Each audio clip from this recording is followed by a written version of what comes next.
Hi IPL 2026 qualifier 2ಗೆ ವೇದಿಕೆ ರೆಡಿಯಾಗಿದೆ. RR versus GT. Super TV ಕನ್ನಡಕ್ಕೆ ಸ್ವಾಗತ. ನಾನು ಅವಿನಾಶ್ ಶಿವನ್.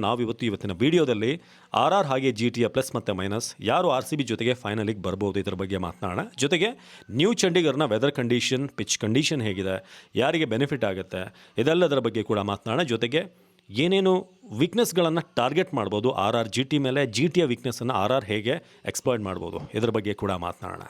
ಮೊದಲನೇದಾಗಿ RR ಬರ್ತಿರೋದು ಒಂದು ಗ್ರೇಟ್ ವಿಕ್ಟ್ರಿಯ ನಂತರ, ಒಂದು ದೊಡ್ಡ ವಿಕ್ಟ್ರಿ SRH ಮೇಲೆ. ಅವ್ರನ್ನ ಮನೆ ಕಳಿಸಿ ವೈಭವ್ ಸೂರ್ಯವಂಶಿಯ ಒಂದು ಇನ್ಸೇನ್ ಇನ್ನಿಂಗ್ಸ್ ಆದಮೇಲೆ ಅವರು GT ಜೊತೆ ಆಡಕ್ಕೆ ಬರ್ತಿದ್ದಾರೆ.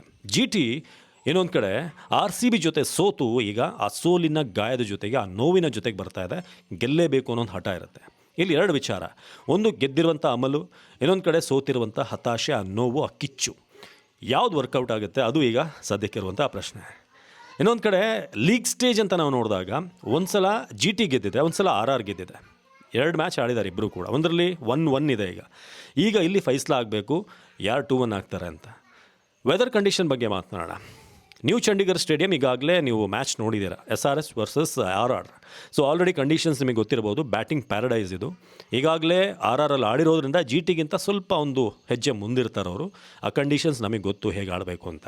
ಬಟ್ ಕ್ರಿಕೆಟಲ್ಲಿ ಕಂಡೀಷನ್ಸ್ ಗೊತ್ತಿದ್ರು ಏನಿದ್ರು ಆ ದಿನ ಯಾರ್ದು ಬೆಸ್ಟ್ ಆಡ್ತಾರೆ, ಸೊ ಅವರಿಗೇ ಗೆಲುವು ಒಲಿದು ಬರೋದು. ಸೊ ಇನ್ನು ವೆದರ್ ಕಂಡೀಷನ್ ನಾವು ಚೆಕ್ ಮಾಡಿದಾಗ ವೆದರ್ ಫೋರ್ಕಾಸ್ಟ್ ಸ್ವಲ್ಪ ಸ್ಲೈಟ್ ಥಂಡರ್ ಸ್ಟಾರ್ಮ್ಸ್ ಇರುತ್ತೆ, ಗುಡುಗು ಸಹಿತ ಮಳೆ ಬರುತ್ತೆ ಅಂತ ಇದೆ ಮ್ಯಾಚ್ಗಿಂತ ಮುಂಚೆ. ಬಟ್ ಮ್ಯಾಚ್ ಸ್ಟಾರ್ಟ್ ಆದಮೇಲೆ 7:30 ನಂತರ ಯಾವುದೇ ರೀತಿಯಾದಂಥ ಡಿಸ್ಟರ್ಬೆನ್ಸ್ ಇಲ್ಲ. ಬಟ್ ಟಾಸಿಗೆ ಏನಾದರೂ ಸ್ವಲ್ಪ ಮಳೆ ಬಂದರೆ ಟಾಸ್ಗಿಂತ ಮುಂಚೆ ಸ್ವಲ್ಪ ಡಿಲೇ ಆಗ್ಬೋದು. ಬಟ್ ಆ ಚಾನ್ಸಸ್ ಕೂಡ 50-50 ಇದೆ. ಇನ್ ಕೇಸ್ ಏನಾದರೂ ಮಳೆ ಬಂತು ಸ್ವಲ್ಪ ಅಂತಂದರೆ ಔಟ್ಫೀಲ್ಡ್ ಸ್ವಲ್ಪ ಸ್ಲೋ ಆಗ್ಬೋದು ಕಂಪೇರ್ಡ್ ಟು ಲಾಸ್ಟ್ ಮ್ಯಾಚ್. ಅದೊಂದು ಮೈನಸ್ ಇದೆ. ಜೊತೆಗೆ ಬಾಲ್ ಹೇಗೆ ಗ್ರಿಪ್ ಆಗುತ್ತೆ, ಸೀಮ್ನ ಹೇಗೆ ಕಂಟ್ರೋಲ್ ಮಾಡ್ತಾರೆ, ಸೊ ಇದೆಲ್ಲವೂ ಕೂಡ ಪ್ರಶ್ನೆಯಾಗಿ ಉಳ್ಕೊಳ್ಳುತ್ತೆ ಮಳೆ ಬಂದರೆ.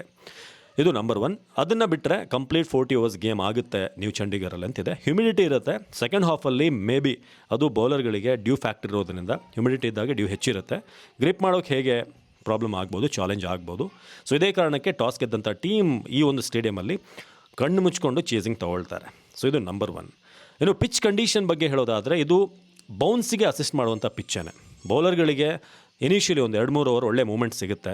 ಬಟ್ ಒನ್ಸ್ ಏನಾದರೂ ಬ್ಯಾಟ್ಸ್ಮನ್ ಸೆಟ್ಲ್ ಆದರೆ ಅವ್ರಿಗೆ ಹೇಳಿದ ಹಾಗೆ ಬಾಲ್ ಬರುತ್ತೆ, ಬ್ಯಾಟಿಂಗ್ ಈಸಿಯಾಗಿ ಬರುತ್ತೆ, ಶಾಟ್ಗಳು ಹೋಗ್ತಾ ಇರುತ್ತೆ. ನೀವು ಆಲ್ರೆಡಿ ವೈಭವ್ ಸೂರ್ಯವಂಶಿಯ ಬ್ಯಾಟಿಂಗ್ ನೋಡಿದರೆ. ಸೊ ಅದಾದಮೇಲೆ ಹೇಗೆ ಇವರು ಟ್ರೈ ಮಾಡಿದ್ರು ಚೇಸ್ ಮಾಡೋಕ್ಕೆ, ಅದನ್ನು ಕೂಡ ಗಮನಿಸಿದರೆ SRH. ಸೊ ಬ್ಯಾಟಿಂಗ್ ಪ್ಯಾರಡೈಸ್ ಇದು. ಜೊತೆಗೆ ಸ್ಪಿನ್ನರ್ಗಳಿಗೆ ಸ್ವಲ್ಪ ವೇರಿಯೇಷನ್ ಸ್ಪೇಸಲ್ಲಿ ಮಾಡಿದ್ರೆ ಸ್ಪಿನ್ನರ್ ಸ್ವಲ್ಪ slower once, fast through the air ಅವರಿಗೆ ಬೆನಿಫಿಟ್ ಇದೆ. ಬಟ್ ನೋಡೋಣ ಹೇಗೆ ಇದನ್ನು ಎಕ್ಸ್ಪ್ಲಾಯ್ಟ್ ಮಾಡ್ತಾರೆ ಅಂತ. ಬಟ್ ರನ್ ಫೀಸ್ಟ್ ಅಂತೂ ಇದ್ದೇ ಇರುತ್ತೆ. ಟಾಸ್ ಗೆದ್ದಂಥ ಯಾವುದೇ ಕ್ಯಾಪ್ಟನ್ ಕಣ್ಮುಚ್ಕೊಂಡು ಫೀಲ್ಡಿಂಗ್ ತೊಗೊಳ್ತಾರೆ, ಯಾಕಂದರೆ ಚೇಸಿಂಗ್ ಈಸಿ ಇರುವಂಥ ಪಿಚ್ ಇದು. ಇದು ಪಿಚ್ ಕಂಡೀಷನ್ ಆಯಿತು. ಈಗ ಎರಡೂ ಟೀಮ್ನ 11 ನೋಡಿದ್ರೆ, ಎರಡೂ ಟೀಮ್ನಲ್ಲಿ ಆ ಟಾಪ್ ಇದೆಯಲ್ಲ, ಒಂದು ಕಡೆ RRನಲ್ಲಿ ವೈಭವ್ ಸೂರ್ಯವಂಶಿ ಹಾಗೆ ಯಶಸ್ವಿ ಜೈಸ್ವಾಲ್, ಧ್ರುವ್ ಜುರೇಲ್. ಇನ್ನೊಂದು ಕಡೆ ಆ ಕಡೆ ಸಾಯಿ ಸುದರ್ಶನ್, ಶುಭ್ಮನ್ ಗಿಲ್ ಹಾಗೆ ಜಾಸ್ ಬಟ್ಲರ್. ಇವರೆಲ್ಲರೂ ಕೂಡ ಫಾರ್ಮಲ್ಲಿರುವಂಥವ್ರು. ಯಶಸ್ವಿ ಜೈಸ್ವಾಲೇ ಸ್ವಲ್ಪ ಇದರಲ್ಲಿ ಡಲ್ ಅನಿಸ್ತಾ ಇರೋದು. ಅದು ಕೂಡ ವೈಭವ್ ಮುಂದೆ ಇನ್ನೂ ಅವ್ರ ಆಟ ಕಾಣಿಸ್ತಾ ಇಲ್ಲ. ಬಟ್ ಜುರೇಲ್, ರಿಯನ್ ಪರಾಗ್ ಇನ್ನೂ ಬರಬೇಕು, ಪಾರ್ಟಿ ಜಾಯ್ನ್ ಆಗಬೇಕು.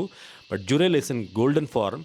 ಈ ವೈಭವ್ ಅಬ್ಬರದ ನಡುವೆ ಅವರು 500 ಕ್ರಾಸ್ ಆಗಿದ್ದು ಗೊತ್ತೇ ಆಗಿಲ್ಲ ಈ ಸೀಸನಲ್ಲಿ. ಜುರೇಲ್ ಕೂಡ ಕಾಂಟ್ರಿಬ್ಯೂಟ್ ಮಾಡ್ತಾನೆ ಇದ್ದಾರೆ. ಸೊ ಹಾಗೆ ಡೌನ್ ದ ಆರ್ಡರ್ ನೋಡಿದ್ರೆ ನಿಮಗೆ ರಿಯನ್ ಪರಾಗ್ ಆದಮೇಲೆ ಫೆರೇರಾ ಇದ್ದಾರೆ, ಡೊನೋವನ್ ಫೆರೇರಾ. ಸೊ ಅವರು ಹೆಟ್ಮೇರ್ ಬದಲು ಬಂದರು, ಅವರು ಕೂಡ ಆಗಾಗ ಪರ್ಫಾರ್ಮೆನ್ಸ್ ಕೊಡ್ತಾ ಇದ್ದಾರೆ. ರವೀಂದ್ರ ಜಡೇಜಾ, ಜೋಫ್ರಾ ಆರ್ಚರ್ ಇಬ್ಬರು ಕೂಡ ಟ್ರಂಪ್ ಕಾರ್ಡ್ ಈ ಟೀಮಲ್ಲಿ. ಎನಿ ಡೇ ಅವ್ರು ಬಂದು ತಮ್ಮ ಬೌಲಿಂಗ್, ಬ್ಯಾಟಿಂಗ್, ಫೀಲ್ಡಿಂಗ್ ಮೂಲಕ ಗೇಮನ್ನು ಚೇಂಜ್ ಮಾಡ್ಬೋದು. ಬೆಸ್ಟ್ ಅಸೆಟ್ ಟೀಮಲ್ಲಿರೋದು ಆಲ್ರೌಂಡರ್ಗಳು. ಸೊ ಅದಾದಮೇಲೆ ಆಂಡ್ರೆ ಬರ್ಗರ್ ಇದ್ದಾರೆ. ಸೊ ನೀವು ಬೌಲರ್ಗಳನ್ನು ನೋಡ್ತಾ ಹೋದರೆ ಒಂದಷ್ಟು ಯಂಗ್ಸ್ಟರ್ಸ್ಗಳನ್ನು ಸೇರಿಸ್ಕೊಂಡು ಆ ಒಂದು ಬೌಲಿಂಗ್ ಸೆಟಪ್ ಇದೆ. ಈ ಕಡೆ 3 ಜನ ಟಾಪ್ ನಿಮಗೆ ಗೊತ್ತೇ ಇದೆ GTದು. ಅದಾದಮೇಲೆ ವೀಕ್ ಲಿಂಕ್ ಇರೋದೇ ಆ ನೆಕ್ಸ್ಟ್ 3 ಬರೋರು. ಯಾಕಂದರೆ ಜೇಸನ್ ಹೋಲ್ಡರ್ ಇರ್ಬೋದು, ವಾಷಿಂಗ್ಟನ್ ಸುಂದರ್ ಇರ್ಬೋದು, ತೆವಾಟಿಯಾ ಲಾಸ್ಟ್ ಮ್ಯಾಚಲ್ಲಿ ಫಾರ್ಮಿಗೆ ಬಂದಿದ್ದಾರೆ, ಅದೊಂದೇ ಪ್ಲಸ್ ಇರೋದು ಅವರಿಗೆ. ನಿಶಾಂತ್ ಸಿಂಧು ಇನ್ನೂ ಕೂಡ ಹೊಸಬ. ಅವರ ಕೆಪಾಸಿಟಿ ಏನು ಅನ್ನೋದು ಗೊತ್ತಾಗಬೇಕು, ಪೊಟೆನ್ಷಿಯಲ್. ಮೇ ಬಿ ನಾಳೆ ಒಂದು ದೊಡ್ಡ ಅವಕಾಶ ಅವರಿಗೆ ಸಿಕ್ಕಾಗ ಅದನ್ನು ಬಳಸ್ಕೊಳ್ಳೋದು ಗೊತ್ತಿರಬೇಕಷ್ಟೇ. ವೆಂಕಟೇಶ್ ಅಯ್ಯರ್ ಹೇಗೆ RCBಲಿ ಬಳಸ್ಕೋತಿದ್ದಾರೆ ಹಾಗೆ. ಸೊ ಎರಡೂ ಟೀಮಲ್ಲಿ ನೋಡಿದ್ರೆ ಒಂದು ಕಡೆ ಬ್ಯಾಟಿಂಗ್ ಆ ಟಾಪ್ ಏನಿದೆ, ಎರಡೂ ಟೀಮ್ ಡಿಪೆಂಡ್ ಆಗಿರೋದೇ ಆ ಟಾಪಲ್ಲಿ. RRಲ್ಲಿ ವೈಭವ್ ಸೂರ್ಯವಂಶಿ, ಇನ್ನೊಂದು ಕಡೆ 3 ಜನ. ಒಂದು ಪ್ಲಸ್ ಪಾಯಿಂಟ್ GTಗಿರೋದೇನು ಅಂತಂದರೆ ಅವರಿಗೆ ಎಕ್ಸ್ಪೀರಿಯನ್ಸ್ ಬೌಲಿಂಗ್ ಅಟ್ಯಾಕ್ ಇದೆ. ಈ ಕಡೆ ಆರ್ಚರ್ ಇರ್ಬೋದು ನಿಮಗೆ, ಬಟ್ ಈ ಕಡೆ ಕಗಿಸೋ ರಬಾಡ, ಸಿರಾಜ್, ಪ್ರಸಿದ್ಧ ಕೃಷ್ಣ, ರಶೀದ್ ಖಾನ್, ಸೊ ಇಂಥ ಬೌಲರ್ಸ್ ಇದ್ದಾರೆ. ಸೊ ಆ ಕಾರಣಕ್ಕೇ ಅರ್ಷದ್ ಖಾನ್ಗೂ ಕೂಡ ಏನಾದರೂ ಅವಕಾಶ ಕೊಟ್ಟರೆ ಇನ್ನಷ್ಟು ಸ್ಟ್ರಾಂಗ್ ಆಗುತ್ತೆ ಇವರ ಬೌಲಿಂಗ್ ಲೈನಪ್.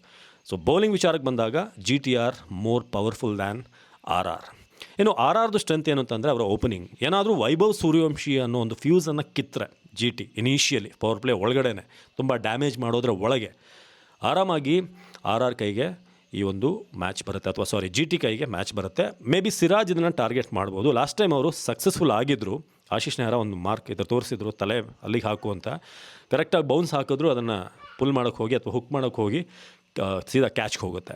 ಸೊ ಅಂಥ ಒಂದು ಏನಾದರೂ ಪ್ಲ್ಯಾನ್ ಮಾಡಿದ್ರೆ ಆ ಫ್ಯೂಸನ್ನು ಕಿತ್ತರೆ GTಗೆ ಆಟೋಮೆಟಿಕಲಿ ಟಾರ್ಗೆಟ್ ಕಮ್ಮಿ ಆಗುತ್ತೆ. ಏನು ರನ್ ಬರಲ್ಲ ಅಂತಲ್ಲ, ಬಟ್ GTದು ಒಂದು ಟೆಂಪ್ಲೇಟ್ ಗೊತ್ತಲ್ಲ ನಿಮಗೆ, 220 ಮೇಲೆ ಹೊಡೆದ್ರೆ ಅವರು ಚೇಸ್ ಮಾಡಲ್ಲ. 200 ಕ್ರಾಸ್ ಆದ್ರೇ ಈ ಟೀಮ್ ಪ್ಯಾನಿಕ್ ಆಗುತ್ತೆ, ಯಾಕಂದರೆ ಅವರ ಮಿಡ್ಲ್ ಆರ್ಡ್ರಿಂದ ಫಿನಿಷ್ ಮಾಡೋರು ಅಲ್ಲಿ ಇಲ್ಲ ಕರೆಕ್ಟಾಗಿ. ಸೊ ಆ ಕಾರಣಕ್ಕೆ ಏನಾದರೂ ನಿಮಗೆ ಕಡಿಮೆ ಟಾರ್ಗೆಟ್ ಬೇಕು ಅಂತಂದರೆ ವೈಭವ್ ಸೂರ್ಯವಂಶಿನ ಮೊದಲಿಗೆ ಔಟ್ ಮಾಡಿ. ಇದೊಂದೇ ಇರೋದು ದಾರಿ. ಅದಾದಮೇಲೆ ಜುರೇಲ್, ಪರಾಗ್, ಉಳಿದವರು ಜೈಸ್ವಾಲ್ ಎಲ್ಲ ಕಾಂಟ್ರಿಬ್ಯೂಟ್ ಮಾಡ್ತಾರೆ, ಬಟ್ ಕಾನ್ಫಿಡೆನ್ಸ್ ಲೋ ಆಗುತ್ತೆ. 50% ಅವರು ಡೌನ್ ಆಗ್ತಾರೆ. ಸೊ ಇದು ಅವ್ರಿಗಿರುವಂಥ ಮೈನ್ ಟಾರ್ಗೆಟ್. ಇನ್ನೊಂದು ಕಡೆ ಆರ್ಚರ್ ಅವರ ಒಂದು ಎಕ್ಸ್ಪೀರಿಯನ್ಸ್ ಏನಿದೆ, ಅವರ ವಿಕೆಟ್ ಟೇಕಿಂಗ್ ಎಬಿಲಿಟಿಯನ್ನು RR ಕಂಪ್ಲೀಟಾಗಿ ಬಳಸ್ಕೊಳ್ಬೇಕು. ಜೊತೆಗೆ ಜಡೇಜಾ ಸ್ವಲ್ಪ ಯಾಕೋ ಲತಾರ್ಜಿಕ್ ಆಗಿದ್ರು ಲಾಸ್ಟ್ ಮ್ಯಾಚಲ್ಲಿ, ಅವ್ರು ಸ್ವಲ್ಪ ಪಂಪ್ಟಪ್ ಆಗಬೇಕಾಗುತ್ತೆ. ಇಂಥ ಟೈಮಲ್ಲಿ ಅವರ ಕಾಂಟ್ರಿಬ್ಯೂಷನ್ ಬೇಕೇ ಬೇಕು. ಇನ್ನು RR ವಿಚಾರಕ್ಕೆ ಬರೋದಾದರೆ ಅವರು ಟಾರ್ಗೆಟ್ ಮಾಡಬೇಕಾಗಿರೋದು ಆ ಟಾಪ್ 3ನ ಸಾಯಿ ಸುದರ್ಶನ್, ಗಿಲ್, ಬಟ್ಲರ್. ಈ 3 ಜನರ ವಿಕೆಟನ್ನು ಪವರ್ ಪ್ಲೇ ಅಥವಾ 10 ಓವರ್ ಒಳಗಡೆ ತೆಗೆಯೋಕ್ಕೇನಾದರೂ ಯಶಸ್ವಿ ಆದರೆ RR ಕೈಗೆ ಮ್ಯಾಚ್ ಬಂತು ಅಂತ ಲೆಕ್ಕ. ಇಲ್ಲ ಫಸ್ಟ್ ಬ್ಯಾಟಿಂಗ್ ಮಾಡಿದ್ರೆ ಒಂದು ದೊಡ್ಡ ಸ್ಕೋರ್ 220-30, ಮೊನ್ನೆ ಆಡ್ದಾಗೆ 230 ಪ್ಲಸ್ ಬಂದರೂ ಸಾಕು, 240-50 ಬೇಡ. ಅದನ್ನೇನಾದರೂ ಮಾಡಿದರೆ ಮ್ಯಾಚ್ ಬಂತು ಅಂತ ಲೆಕ್ಕ. ಸೊ ಇದನ್ನು ಕಾನ್ಸಂಟ್ರೇಟ್ ಮಾಡಬೇಕಾಗುತ್ತೆ ಎರಡೂ ಟೀಮ್ಗಳು ಕೂಡ. ಬಟ್ ಎರಡರಲ್ಲೂ ಕೂಡ ಈವನ್ ಬ್ಯಾಲೆನ್ಸ್ ಇದೆ. ಎರಡೂ ಟೀಮ್ ನೋಡಿದ್ರೆ ಒಂದು ಕಡೆ ಏನಂತಂದರೆ ಇವರಲ್ಲಿ ಸ್ವಲ್ಪ ಫೈರ್ ಪವರ್ ಹೆಚ್ಚಾಗಿದೆ ಬೈ ವೈಭವ್ ಸೂರ್ಯವಂಶಿ. ಈ ಕಡೆ ಇರೋರೆಲ್ಲ ಸ್ವಲ್ಪ ಆರ್ಥೋಡಾಕ್ಸ್ ಪ್ಲೇಯರ್ಸ್, ಶುಭ್ಮನ್ ಗಿಲ್ ಇರ್ಬೋದು, ಸಾಯಿ ಸುದರ್ಶನ್, ಬಟ್ಲರ್ ಸ್ವಲ್ಪ ಬೇರೆ ಏನು ಇಂಪ್ರೂವೈಸ್ ಶಾಟ್ಗಳನ್ನು ಹೊಡಿತಾರೆ. ಅವ್ರಿಗಿರೋ ವೀಕ್ ಲಿಂಕ್ ಏನಂತಂದರೆ ಅವ್ರದ್ದು ಮಿಡ್ಲ್ ಆರ್ಡರ್. ಇವರಿಬ್ಬರದ್ದು ನೋಡಿದ್ರೆ ಸ್ವಲ್ಪ ಪರಾಗ್ ಆದಮೇಲೆ ತುಂಬ ಕ್ಲಿಕ್ ಆಗಬೇಕಾಗಿದೆ. ಸೊ ಆ ಒಂದು ಮಿಡ್ಲ್ ಆರ್ಡರ್ ಎರಡೂ ಕಡೆ ಕೂಡ ಸ್ವಲ್ಪ ವೀಕ್ ಇದೆ ಅಂತ ಹೇಳ್ಬೋದು. ಬಟ್ ಅದನ್ನು ಏನಾದರೂ ಓವರ್ಕಮ್ ಮಾಡಿದ್ರೆ ಎರಡೂ ಟೀಮ್ಗೂ ಕೂಡ ಒಳ್ಳೆಯ ಅವಕಾಶ ಇದೆ. ಸೊ ಆಗಲೇ ನಾನು ಹಿಂದಿನ ವೀಡಿಯೋದಲ್ಲಿ ಹೇಳಿದ್ನಲ್ಲ, ಯಾರು ಬಂದರೆ ಒಳ್ಳೇದು ನಮಗೆ ಅನ್ನೋದ್ರ ಬಗ್ಗೆ ಒಂದು ಸ್ಪೆಷಲ್ ವೀಡಿಯೋ ಮಾಡೋಣ. ಸೊ ಅದಕ್ಕೂ ಮುಂಚೆ ನಿಮಗೆ ಯಾರು ವಿನ್ ಆಗ್ತಾರೆ ಅಂತ ಅನಿಸುತ್ತೆ? GT ವಿನ್ ಆಗ್ತಾರಾ, RR ವಿನ್ ಆಗ್ತಾರಾ? ಸೊ ವೈಭವ್ ಸೂರ್ಯವಂಶಿ ಮತ್ತೊಮ್ಮೆ ಒಂದು ಇನ್ಸೇನ್ ಇನ್ನಿಂಗ್ಸನ್ನು ಆಡ್ತಾರೆ, ಯಾಕಂದರೆ ಬ್ಯಾಕ್ ಟು ಬ್ಯಾಕ್ ಇಂಥ ಒಂದು ಇನ್ನಿಂಗ್ಸನ್ನು ಆಡೋಕ್ಕೆ ಸಾಧ್ಯ ಆಗುತ್ತಾ? ಅಥವಾ ರಬಾಡ, ಸಿರಾಜ್, ಪ್ರಸಿದ್ಧ ಕೃಷ್ಣ, ರಶೀದ್ ಖಾನ್ ಇವರ ಬಲೆಗೆ ವೈಭವ್ ಸೂರ್ಯವಂಶಿ ಸಿಲ್ಕೊಳ್ತಾರೆ ಈ ಚಕ್ರವ್ಯೂಹಕ್ಕೆ ಅನ್ನೋದು ಈಗ ಸದ್ಯಕ್ಕೆ ಎಲ್ರಿಗೂ ಕೂಡ ಇರುವಂಥ ಕುತೂಹಲ.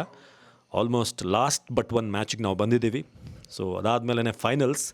ಸೊ ನಾಳೆ ನಿಮ್ಮ ಸಪೋರ್ಟ್ ಯಾರಿಗೆ ಕಮೆಂಟ್ ಮಾಡಿ ತಿಳಿಸಿ. ರಾಜಸ್ಥಾನ್ ರಾಯಲ್ಸಿಗ, ಗುಜರಾತ್ ಟೈಟನ್ಸಿಗ. ಸೊ ಇಂಟ್ರೆಸ್ಟಿಂಗ್ ಆಗಿರುತ್ತೆ. ಮ್ಯಾಚ್ ಆದಮೇಲೆ ಇದೊಂದು ಅನಾಲಿಸಿಸ್ ವೀಡಿಯೋನ ಕೂಡ ನಿಮಗೆ ಮಾಡ್ತೀನಿ.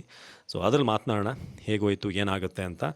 ಅದಾದಮೇಲೆ RCB ಜೊತೆಯ the most expected match of IPL 2026, the grand finale. Get ready.